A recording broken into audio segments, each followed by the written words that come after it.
ਨਾਜਾਇਜ਼ ਸਬੰਧਾਂ ਦੇ ਚੱਲਦੇ ਇੱਕ ਪਤਨੀ ਨੇ ਆਪਣੇ ਪਤੀ ਦਾ ਬੜੀ ਬੇਰਹਿਮੀ ਦੇ ਨਾਲ ਕਤਲ ਕੀਤਾ ਗਿਆ। ਬਰਫ਼ ਤੋੜਨ ਵਾਲੇ ਸੂਏ ਦੇ ਨਾਲ ਸਰੀਰ ਤੇ ਵਾਰ ਕੀਤੇ ਗਏ ਨੇ, ਜਿਸ ਤੋਂ ਬਾਅਦ ਪਤੀ ਦੀ ਮੌਤ ਹੋ ਗਈ। ਸ਼੍ਰੀ ਮੁਕਤਸਰ ਸਾਹਿਬ ਜ਼ਿਲ੍ਹੇ ਦੇ ਪਿੰਡ ਕੋਟ ਭਾਈ ਦੇ ਵਿੱਚ 1 ਅਤੇ 2 ਅਪ੍ਰੈਲ ਦੀ ਦਰਮਿਆਨੀ ਰਾਤ ਨੂੰ ਇੱਕ ਦਿਲ ਦਹਿਲਾਉਣ ਵਾਲੀ ਘਟਨਾ ਸਾਹਮਣੇ ਆਈ। ਪਿੰਡ ਦੇ ਵਿੱਚ ਕਰਿਆਨੇ ਦੀ ਦੁਕਾਨ ਚਲਾਉਣ ਵਾਲੇ ਰਾਜੇਸ਼ ਕੁਮਾਰ ਦਾ ਬਰਫ਼ ਦੇ ਸੂਏ ਨਾਲ ਬੜੀ ਬੇਰਹਿਮੀ ਨਾਲ ਕਤਲ ਕੀਤਾ ਗਿਆ। ਸਵੇਰੇ ਉਹ ਆਪਣੇ ਘਰ ਦੇ ਵਿੱਚ ਮ੍ਰਿਤਕ ਮਿਲਿਆ।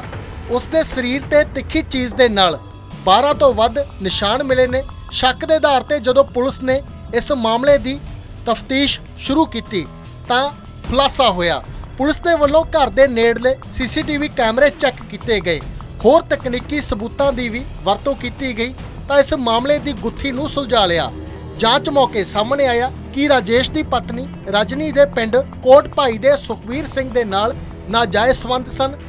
ਇਸੇ ਦੇ ਨਾਲ ਰਾਜੇਸ਼ ਦੀ ਸਾਲੀ ਪਿੰਕੀ ਦੇ ਨਵਦੀਪ ਸਿੰਘ ਵਾਸੀ ਕੋਟ ਭਾਈ ਦੇ ਨਾਲ ਸੰਬੰਧ ਸੀ। ਸਾਰਿਆਂ ਨੇ ਮਿਲ ਕੇ ਇਸ ਵਾਰਦਾਤ ਨੂੰ ਅੰਜਾਮ ਦਿੱਤਾ। ਕਤਲ ਦੀ ਰਾਤ ਸੁਖਵੀਰ, ਨਵਦੀਪ ਸਿੰਘ ਅਤੇ ਉਹਨਾਂ ਦਾ ਸਾਥੀ ਤਰਸੇਮ ਰਾਜੇਸ਼ ਦੀ ਘਰ ਦੀ ਛੱਤ ਤੇ ਲੁਕੇ ਹੋਏ ਸੀ। ਜਦ ਰਾਜੇਸ਼ ਘਰ ਆਇਆ ਤਾਂ ਰਜਨੀ ਅਤੇ ਪਿੰਕੀ ਨੇ ਉਹਨਾਂ ਨੂੰ ਹੇਠਾਂ ਬੁਲਾਇਆ। ਫਿਰ ਮਿਲ ਕੇ ਇਸ ਵਾਰਦਾਤ ਨੂੰ ਅੰਜਾਮ ਦਿੱਤਾ ਗਿਆ। ਤਾਂ ਫਿਲਮ ਦੇ ਸੀਨ ਵਾਂਗ ਇਸ ਕਤਲकांड ਨੂੰ ਇਹਨਾਂ ਸਾਰਿਆਂ ਨੇ ਅੰਜਾਮ ਦਿੱਤਾ। ਨਾਜਾਇਜ਼ ਸਬੰਧਾਂ ਦਾ ਇਹ ਪੂਰਾ ਮਾਮਲਾ ਸੀ। ਬਰਫ਼ ਵਾਲੇ ਸੂਏ ਦੇ ਨਾਲ ਪਤਨੀ ਅਤੇ ਉਸ ਦੇ ਨਾਲਦਿਆਂ ਨੇ ਇਸ ਵਾਰਦਾਤ ਨੂੰ ਅੰਜਾਮ ਦਿੱਤਾ। 2 ਤਾਰੀਖ ਨੂੰ ਇੱਕ ਮਰਡਰ ਕੇਸ ਰਿਪੋਰਟ ਹੋਇਆ ਸੀ। ਉਸ ਤੇ ਪ੍ਰੋਮਪਟ ਤੇ ਪ੍ਰੋਐਕਟਿਵਲੀ ਕੰਮ ਕਰਦੇ ਹੋਏ ਵਿਦਿਨ 24 ਆਵਰਸ ਜੋ ਹੈ ਅਕਿਊਜ਼ ਨੂੰ ਐਪਰੀਹੈਂਡ ਕੀਤਾ ਗਿਆ ਹੈ ਤੇ ਟੀਮਸ ਨੇ ਬੜਾ ਇਸ 'ਚ ਸਵਿਫਟਲੀ ਇੱਕ ਰਿਸਪੌਂਡ ਕੀਤਾ ਤੇ ਨਾਲ ਹੀ ਨਾਲ ਸਾਰਾ ਕੇਸ ਜੋ ਹੈ ਵਰਕਆਊਟ ਕਰ ਲਿਆ ਹੈਗਾ। तो विदिन 24 आवर्स सारे जो इन्वेस्टिगेशन दी लिंकेजेस सी भी वो वर्कआउट हो गई हैगी। तो मैं तुहानू थोड़ा डिटेल दस दिंदा एक बारी। जो पुलिस नू फस्ट इन्फॉर्मेशन जिहड़ी हैगी वो 2 तारीख नू सवेरे लगभग 8 बजे के करीब मिली सीगी कि एक डैड बॉडी जो हैगी उसके घरे ही जो हैगी है तो उसकी फस्ट इन्फॉर्मेशन घर दे वल्लों किसी मैंबर ने दित्ती सीगी। तो उसते तुरंत जो है SHO ते DSP सब डिवीजन SHO कोटभाई ते DSP गिद्दड़वा उत्थे मौके ते पहुंचे ਤੇ ਫਿਰ ਉਸ ਦੇ ਬਾਅਦ SPD ਸਾਹਿਬ ਨੇ ਵੀ ਮੌਕੇ ਤੇ ਜਾ ਕੇ ਸਾਰਾ ਐਗਜ਼ਾਮਿਨ ਕੀਤਾ। ਫੋਰੈਂਸਿਕ ਟੀਮਸ ਨੇ ਸਾਰਾ scene of occurrence, scene of crime ਤੇ ਜਾ ਕੇ ਡਿਟੇਲ ਉਸ ਤੇ ਜਾ ਕੇ ਹੈਗੀ ਨਹੀਂ ਐਗਜ਼ਾਮਿਨ ਕੀਤਾ ਸਾਰਾ ਤੇ ਨਾਲੇ ਜੋ ਫੈਮਿਲੀ ਮੈਂਬਰ ਸੀ ਉਹਨਾਂ ਨੂੰ ਵੀ ਐਗਜ਼ਾਮਿਨ ਕੀਤਾ ਗਿਆ ਕਿ ਕਿਸ ਹਾਲਾਤਾਂ 'ਚ ਕਿਸ ਤਰ੍ਹਾਂ ਉੱਥੇ ਵਾਰਦਾਤ ਹੋਈ ਹੋ ਸਕਦੀ ਹੈਗੀ। तो ये गल हैगी है 2 तारीख की 2 तारीख ਨੂੰ जिस दिन इन्फॉर्मेशन आई सी ਤੇ 2 तारीख ਨੂੰ बेसिकली जो उसकी ऑटोपसी ਤੇ ਫਿਰ क्रीमेशन ਉਹ ਹੋਣ ਦੇ ਬਾਅਦ ਜੋ ਹੈ ਤਫਤੀਸ਼ ਤੇ ਸਾਰਾ ਧਿਆਨ ਦਿੱਤਾ ਗਿਆ ਤੇ ਉਸ ਦੇ ਬਾਅਦ ਜੋ ਵੀ ਲੀਡਸ ਮਿਲੀ ਉਸ ਤੇ ਟੈਕਨੀਕਲ ਇਨਪੁਟ ਤੇ ਹਿਊਮਨ ਇੰਟੈਲੀਜੈਂਸ ਤੇ ਬਾਕੀ ਇੱਕ ਫੀਲਡ ਫਾਰਮੇਸ਼ਨ ਦੀ ਇਨਪੁਟ ਤੇ ਸਾਰੀ ਕਾਰਵਾਈ ਕੀਤੀ ਗਈ ਤੇ ਸਾਰਾ ਕੇਸ ਫਿਰ ਵਰਕਆਊਟ ਹੋਇਆ। तो इस ते ये गल सामने आई हैगी कि जो मेन एक्यूज्ड हैगा सुखवीर सिंह और सुखा उत्थे पिंड दा कोट बाई दा रहन वाला हैगा। तो ये बेसिकली उसका सीगा ते नाले इस दे नाल जो एसोसीएट्स तो मतलब बेसिकली जो डिसीज्ड है उसी दी वाइफ हैगी एक उसकी साली हैगी है उहदा एसोसीएट हैगा एक होर उन्हां दा फर्दर एक एसोसीएट हैगा। तो इस करके सारा केस जो हैगा वर्कआउट किया गया हैगा। तो बेसिक इस एनिमिटी ये सीगी कि ये जिहड़ा डिसीज सीगा ये अपने घरे ही दा माहौल थोड़ा ठीक नहीं सीगा, अपनी वाइफ नू कुटदा सी वटएवर जो भी इशूज सीगे। तो उस बेस ते फिर इहदा जो एक एसोसीएट सी उन्हें इस चीज़ का अगे प्लान किया कि ये बंदे दा घरे ये माहौल हैगा तो उसके फर्दर इन्होंने प्लानिंग करके इस चीज़ नू उस दिन 1 तारीख की रात नू ये प्लान करके सारा होया हैगा। तो ये बेसिकली सीक्वेंस ऑफ इवेंट तफ्तीश ते जो गल सामने आई जो मैं तुहानू चलो उतनी गल दस दिंदा कि मतलब पब्लिक च हले आपां उतनी दस सकते जो किसी का इंडिविजुअल इन्वेस्टिगेशन पे ना अफेक्ट होंदी होवे।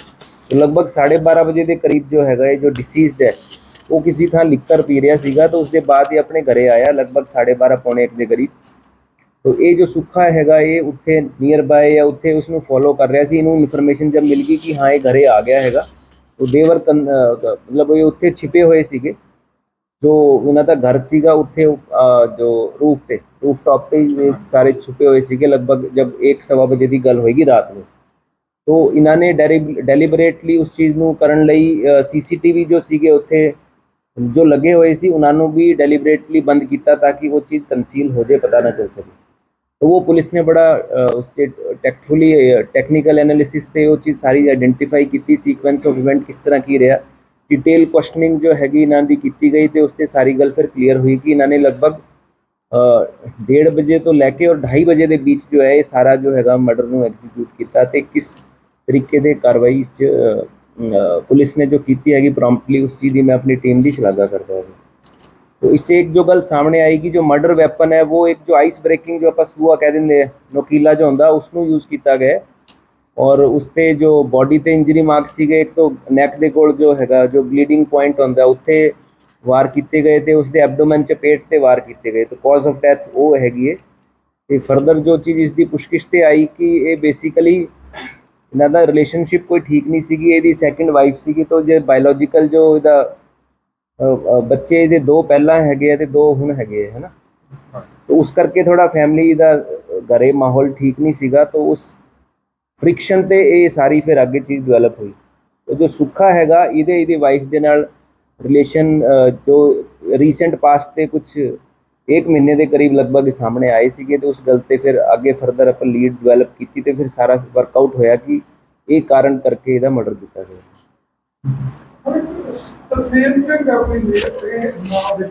ये तरसेम सिंह का इहदा लवी जो नवदीप सिंह है ना, लवी इहदा एसोसीएट हैगा बेसिकली। तो ये इन्होंने मौके के हिसाब नाल उत्थे इकट्ठे सीगे ते इसनूं एग्जीक्यूट करन नूं सारे मर्डर ते इकट्ठे ही सीगे उत्थे।